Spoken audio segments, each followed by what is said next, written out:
मोदी का मकरू चेहरा दुनिया के सामने बेनकाब हो गया।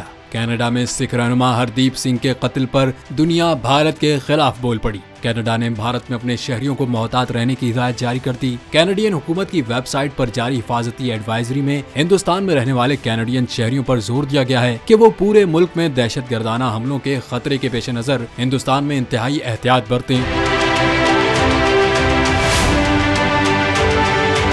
एडवाइजरी में मजीद कहा गया है कि हुकूमत को शहरियों की हिफाजती और सलामती से मुतल्लिक कुछ खदशात हैं और सूरत हाल तेजी से बदल सकती है। हर वक्त बहुत मोहतात रहें, मकामी खबरों पर नजर रखें और मकामी हुकाम की हिदायत पर अमल करें। याद रहे, सिख रहनुमा के कत्ल के खिलाफ 5 अहम ममालिक का इंटेलिजेंस इत्तेहाद भारत के खिलाफ एक प्लेटफॉर्म पर आ गया है।